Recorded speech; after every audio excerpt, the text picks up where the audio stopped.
आपण अमृत 1च्या योजनेचं 137 कोटीची योजना मंजूर करून आणली, त्याची वितरण व्यवस्था केली आणि त्याच्यात जोडीला टाक्या बनवल्या, 16-17 टाक्या बनवल्या साधारण, आणि हे जे येणारं पाणी होतं ते त्याच्यातनं आपल्याला द्यायला सुरुवात करता आली. आता हे तिसरं पाणी आता येणारं गेलं ते 2023ला उपलब्ध झालं साधारण याच पिरियडला, ऑक्टोबरच्या दरम्यानमध्ये. त्याच्यातनं आज आपण 100 MLD पाणी त्या योजनेतलं 185च्या योजनेतले 100 MLD पाणी आज आपण उपलब्ध करून आपण असलेल्या वितरण व्यवस्थेतनं आणि अमृत 2ची जी योजना आत्ता मंजूर करून घेतलेली आहे आणि त्याचा कार्यादेश पण देण्यात आलेला आहे, ती योजना आहे, त्या योजनेच्या सुद्धा कामाला सुरुवात झालेली आहे. आणि हे जे साधारण 85 MLDचं पाणी अजून आपल्याला उपलब्ध आहे, ते आता जेव्हा ऑगमेंटेशन ऑफ स्कीममध्ये आपण जी बदल करतो आहे त्या अपग्रेड करताना त्याच्यातनं सुद्धा ते पाणी शहराला उपलब्ध होईल आणि येणाऱ्या काही दिवसातच आणखीन 85 MLD पाणी आपल्याला उपलब्ध होईल. त्यातलं 15 MLD पाणी ग्रामीण भागासाठी आहे. ज्या ग्रामीण भागांची 69 गावांची योजना होती, त्या योजनेतल्या सुद्धा बऱ्याचशा गावांना महानगरपालिकेमार्फत आज पाणी देण्यात येत आहे. काही महाराष्ट्र जीवन प्राधिकरणाकडनं योजना चालू आहेत, त्या येणाऱ्या काही दिवसाचं कामही चालू आहे, येणाऱ्या काही दिवसात त्या पूर्ण होतील आणि त्या योजनांना पाणी हे महानगरपालिकेतनं उपलब्ध होईल आणि त्या गावांची सुद्धा जी आहेत थोडी बहुत आधी काय अडचण आहे ती त्याच्यातनं दूर होईल. हे सर्व करत असताना अजूनही विजन पाण्याच्या बाबतीमध्ये आमदारांचं चालूच आहे. शहर वाढतं आहे, शहराची प्रमुख गरज पाणी आहे आणि पाणी म्हटलं की तिकडे सर्व प्रकारच्या गोष्टी येतात, मग राजकारण येते, मग त्या पाण्याच्या बाबतीमध्ये गोंगाट चालू होतं आणि जे काही होतं त्याच्यामध्ये ह्या वितरण व्यवस्था करत असताना रेल्वेच्या खालून पाईपलाईन आणायचे होते, त्यामुळे वेस्टला येणारं पाणी कमी होतं, तेही गेल्या 6 महिन्यामध्ये झालं. त्याच्यातनं वेस्टला पाणी उपलब्ध जास्त झालं. असं करून येणारं पाणी आपण आज वाटतो आहोत. येणाऱ्या भविष्यामध्ये आणखीन पाण्याच्या योजना मंजूर करून घेतलेल्या आहेत. त्याच्यामध्ये खोलसापाडा 2 आणि खोलसापाडा 1 आहे, ज्या दोन्ही मिळून आपल्याला साधारण 75 MLD पाणी उपलब्ध होणार आहे. त्याच्यातलं खोलसापाडा 2चं जे काम आहे ते 70% पूर्ण झालेलं आहे, 30% काम बाकी आहे, ते आता ह्या सीझनला पूर्ण होईल. खोलसापाडा 1च्या दरम्यान जे आहे ते खोलसापाडा 1चं फॉरेस्टचं थोडंसं हर्डल्स होती, ती आता क्लिअर झाली आणि ते पाणीसुद्धा आपल्याला येणाऱ्या 2 वर्षामध्ये उपलब्ध होईल. याचं कारण की त्या पाण्याची योजना ही बनवत असताना, म्हणजे हे पाणी धरण त्याचं बनवत असताना, त्याचं स्रोत डेव्हलप करत असताना आपण सायमल्टेनियसली आमदारांनी दिलेल्या सूचनेनुसार आपण त्याचा DPRE बनवून शासनाकडे नगरोत्थानला पाठवलेला आहे. 400-450 कोटीच्या आसपास आहे, त्यालाही येणाऱ्या कालावधीमध्ये मंजुरी मिळेल. त्याच वेळेला ते धरण बांधून होईल, म्हणजे एका बाजूला धरण पूर्ण होणे आणि त्याच्या बाजूला वितरण व्यवस्था शहरापर्यंत आणणे, असं त्याच्यामध्ये काम होणार आहे. त्याच्या व्यतिरिक्त आपण दहेरच्या धरणाचे पैसे भरलेले आहेत, मला वाटतं 175 कोटी वगैरे त्याचे भरलेले आहेत. त्याच्यानंतर तिकडनं पाणी उपलब्ध होणार आहे. सुसरीतनं पाणी दहेरच्या धरणातनं 190-95 MLD पाणी उपलब्ध होईल. सुसरी धरणातनं पाणी उपलब्ध होईल, ते साधारण 200 MLDच्या आजूबाजूला आहे. असं करून येणाऱ्या भविष्यामध्ये, म्हणजे आज आपण येणाऱ्या काही कालावधीत 330 MLD पाणी आपण शहराला देतो आहोत.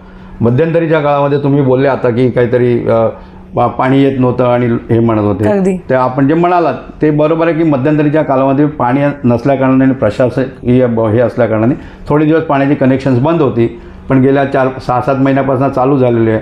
बऱ्याचशा सोसायट्यांचे ज्यांचे अर्ज होते ते प्रशासनाने पुढे हे केलेले आहेत आणि कनेक्शन द्यायची सुरुवाती झालेली आहे. लोकांना चांगलं पाणी पण उपलब्ध होते आहे. काही ठिकाणी थोडंसं वितरण व्यवस्थेमध्ये इश्यूज असतील, पण ते येणाऱ्या अमृत 2मधनं सगळे इश्यू क्लिअर होतील आणि शहराला व्यवस्थित पाणी पुरवठा होईल. आणि भविष्यात वाढत्या लोकसंख्येलासुद्धा आपल्याकडे 400 MLD पाणी आपण रिझर्व केलेलं आहे, ज्याचे पैसे आपण भरलेले आहेत. शासन जर तुमच्याकडे पाणी असेल तर तुम्हाला आर्थिक मदत करते, तुमच्या योजना त्या मदतीमध्ये घेते, वेगवेगळ्या स्कीममध्ये घेतात.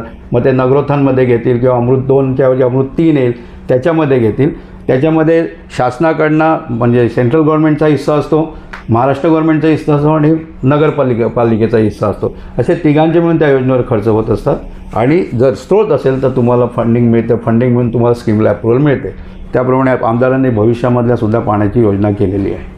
सर, आता पाण्याची इतकी चांगली योजना आहे वसई विरारमध्ये आणि उर्वरित पाणी देखील आहे, म्हणजे भविष्याचा विचार करून आपण जर म्हणतोय की पाणी रिझर्व वगैरे केले, पैसे भरलेले आहेत, तरी पण का नेहमी असं होतं की जेव्हा निवडणुकांचं सोडून द्या, पण इतर वेळी जेव्हा एप्रिल, फेब्रुवारी, मार्च या महिने येतात तेव्हा मोर्चे सुरू होतात आणि सततचं असं असतं की विरोधक म्हणतात की आम्ही पाणी घेऊन येऊ. जर पाणी आहे वसई विरारमध्ये तर का ही दिशाभूल केली जाते जनतेची? बघा, राजकारणाचा भाग आहे, त्याच्यावर मी जास्त बोलू इच्छित नाही, पण जनतेला माहिती आहे. आपल्याकडे ठाम सांगतो, सगळ्या महाराष्ट्रात पाणी कपात असते. आपण 95 पासूनचा रेकॉर्ड काढा. आपल्याकडे मेमध्ये जे पाणी तुम्हाला एप्रिलमध्ये मिळत होतं, जे पाणी फेब्रुवारीमध्ये मिळत होतं, तेवढंच मेमध्ये मिळालं आहे. जे आपल्याकडे उपलब्ध असलेल्या कोट्यामध्ये कुठेच कधी कपात केलेली नाही. कारण आपण नियोजनच असं करतो की आपण पूर्वी 1 दिवसाआड पाणी द्यायचो आणि त्याप्रमाणे कसं असलेल्या लोकांना असलेलं पाणी, म्हणजे आपल्याकडे उपलब्ध असलेलं पाणी व्यवस्थित कसं वितरित करता येतो ते आपण गेले अनेक वर्ष करतो आहे. त्यामुळे पाणी कमी असताना प्रॉब्लेम येत असेल, लोक बोलत असतील. दुसरी गोष्ट, योजना भरपूर लांबच्या आहेत. सूर्या धरण आपल्यापासून जवळजवळ 150 किलोमीटर वरती आहे. आपल्याला येणारा स्रोत इथून शहरापासून मोजला तर 50 किलोमीटरवरचा आहे. दुसरी योजना पण तिकडचीच आहे सूर्याची. तिकडनं येणारी पाईपलाईन आहे, तिकडनं येणारे लाईटचे फ्लक्च्युएशन्स आहेत आणि आपला बराचसा पाणी पुरवठ्याचा सब्जेक्ट हा लाईटवरती फार अवलंबून आहे. म्हणजे आपल्याला विद्युत पुरवठा कसा होतो त्यासाठी सुद्धा आपण सेपरेट फीडर घेतलेले आहेत. पण काही वेळेला त्या फीडरमध्येच अडचणी येतात आणि ही सगळी येणारी लाईन आहे जी इलेक्ट्रिसिटी सप्लाय जो आपल्याला होतो, जे मेन सबस्टेशनपासून येते, त्या तिकडनं सगळी लाईन आपल्या इकडे येईपर्यंत थोडक्यात जंगल म्हटलं ते धरण म्हटलं तर जंगल एरियातच येतं, बरोबर आहे. तर तिकडनं सगळी लाईन येणारी आहे ना, ही जंगलातली लाईन आहे. त्यामुळे पावसाळ्यामध्ये वादळ वगैरे झालं की कधीतरी जंपर उडणे किंवा काहीतरी ब्रेकअप डाऊन होणे हे होत असतं आणि मग त्याचा तो झालेला फॉल्ट शोधून काढण्यापासून जे महाराष्ट्र विद्युत बोर्डाला पण जो त्रास गेला तो त्याच्यामध्ये 1-2 दिवस जाते आणि एकदा सायकल तुटली की थोडीशी अडचण तयार होते. सर, आता एक महत्त्वाचा प्रश्न म्हणजे की जे काही स्लम्स आपण म्हणू शकतो किंवा काही मागासलेले भाग पण आहेत वसई विरारमध्ये आणि काही सिटीमध्ये पण असे भाग आहेत ज्यांच्याकडे कुठेतरी कमी पुरवठा होतो आहे, तर लोक खूप त्यावेळेस आशेने बघत असतात की पाणी पुरवठा व्यवस्थित व्हायला पाहिजे. तर त्यासाठी काय उपाययोजना आहे? हे बघा, आम्ही जो अभ्यास केलेला आहे त्याच्यामध्ये कसं आहे की ह्या म्हणजे तुम्ही म्हणाल तो चाळीवजा एरिया म्हटलं तर त्यांच्याकडे ओव्हरहेड टँक्स नसतात. त्यामुळे त्यांना जरी पाणी आलं ना तर ते ड्रममध्ये वगैरे भरून ठेवलेले असतात आणि तिकडे ड्रममध्ये भरून ठेवलेले असतात. त्यामुळे ते तेवढं संपलं की त्यांची पंचायत होतं. त्यामुळे आम्ही आहे ना आता वितरण व्यवस्था जे अमृत 2मध्ये आहेत ना, जवळजवळ आणखीन 10 टाक्या घेतलेल्या आहेत. त्या अमृत 2मध्ये शक्यतोवर हे सगळे एरिया कसे कव्हर करता येतील आणि काही ठिकाणी 7/12 पाणी कसं देता येईल, 24/7 पाणी कसं देता येईल याचा प्लान चालू आहे प्रशासकीय लेवलला.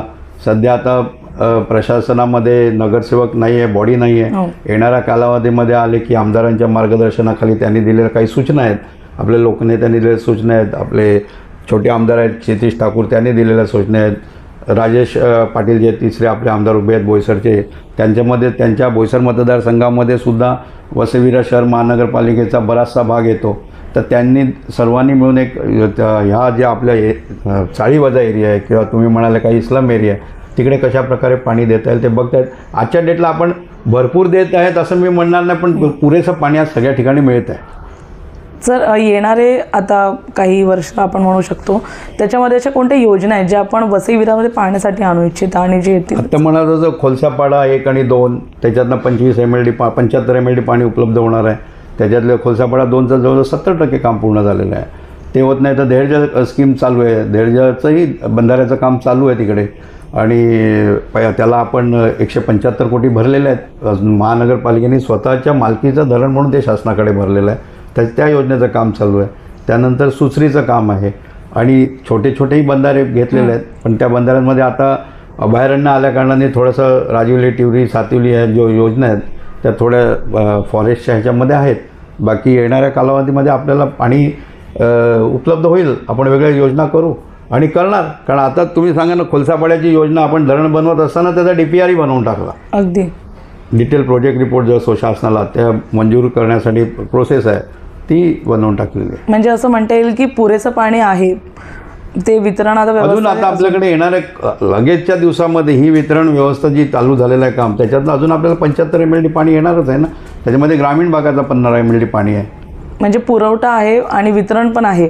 पण कुठेतरी जनतेमध्ये जो आक्रोश आहे तो कुठेतरी दिशाभूल करून जागवला जातो आपण असं म्हणू शकतो का? अगदीच त्याबद्दल मी काय, आता बघा एखाद्याला काय अर्धा ग्लास भरलेला आहे हे सांगायचं का ग्लास रिकामी सांगायचं, ते प्रत्येकाचे विचार आहेत ना. त्याबद्दल आपण काय टीकात्मक म्हणून मी काहीच बोलणार नाही या विषयावरती. अगदी ते प्रत्येकजण प्रत्येकाच्या मताप्रमाणे त्याचा अर्थ लावत असतो.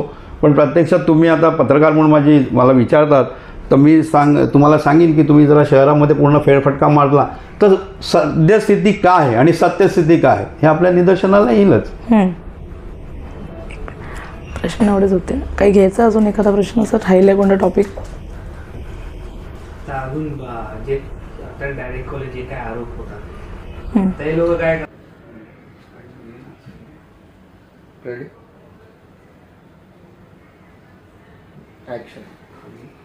पाण्याचा मुद्दा वसई विरारमध्ये पाण्याचा मुद्दा असा आहे ज्याच्यामध्ये राजकारण समाजकारण सगळंच काही गुंतलेलं आहे. पाणी खरंच वसई विरारमध्ये आहे का, त्याचा इतिहास काय हे अनेकांना माहीतही नसेल. अनेक जे पॉप्युलेशन आहे ते बाहेरून आलेलं आहे. अनेक लोकांना याचा इतिहास माहिती नाहीये आणि म्हणूनच हे आरोप प्रत्यारोप दिवसेंदिवस वाढत चाललेले आहेत. नेमकं पाण्याचा मुद्दा काय आहे, पाणी किती आहे, वसई विरारमध्ये पुरेसं पाणी आहे की नाही आणि सत्ताधाऱ्यांनी इतक्या वर्षात काय केलं याचा लेखाजोखा आता आपण जाणून घेतला. येणाऱ्या काळामध्ये येणाऱ्या वेळेमध्ये आपण हे देखील जाणून घेणार आहोत की वसई विरारमध्ये येणारे काही वर्ष हे कसं सर्व्हाइव्ह करता येणार आहे पाण्यासोबत. त्यामुळे आता पाणी पुरेसं आहे, त्याचं वितरण कसं आहे आपण जाणून घेतलं. येणाऱ्या भागांमध्ये आपण पाहणार आहोत पाण्याचा इतिहास तर माहिती पडला, आता वर्तमान आणि भविष्य काय असणार आहे. पाहत रहा प्रवक्ता न्यूज.